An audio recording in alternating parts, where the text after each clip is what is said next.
we got the back dribble drive step back.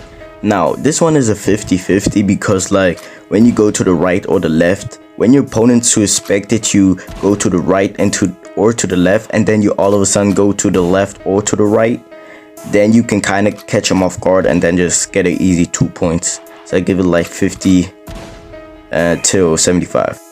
Next up, we got the Stepback Dribble-Dashdribble into a step back.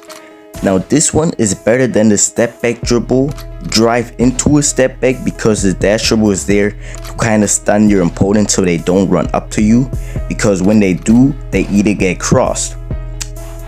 Now this one is also pretty good because it takes you back to the 3-point line, which gives you an easy 3-point in a 1v1.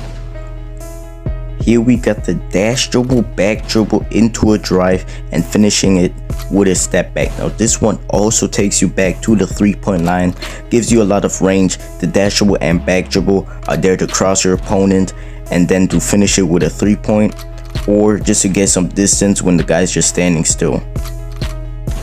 Here you got the Stepback Dribble, Dash Dribble, Back Dribble Drive into a step back. Now this one gives you way more range than the other ones, because the other ones I only showed you at the corners, because at the corners they only take you to the 3-point line, but this one takes you to the 3-point line a little bit more in the paint. So the dash dribble and back dribble, as you know, are there to stun or cross your opponent, and then you just are at the 3-point line all of a sudden. So that's so unexpected. I give this 90 to 100%. Here we got to Stepback Dribble-Drive into a side drifting jumper. Now this one is another 50-50 because at the Stepback Dribble into a drive, a lot of people like to stand still and wait for the other dribble move, but instead of here you just do a side drifting jumper. Now it really depends on the defender, so I give this like 50 to 75%. Here we got the drive, step back dribble, dash dribble into a side drift jumper. Now here at the step back dribble drive, he either gets faked by it or crossed by it, and then you go to the other direction and do a side drift jumper.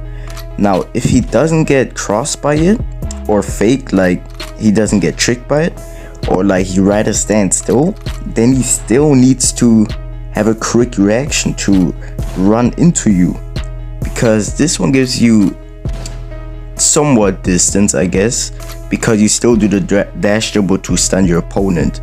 So it depends really on the defender. Now a combo that takes you to the 3-point line with one less combo: step back dribble, back dribble drive into a step back.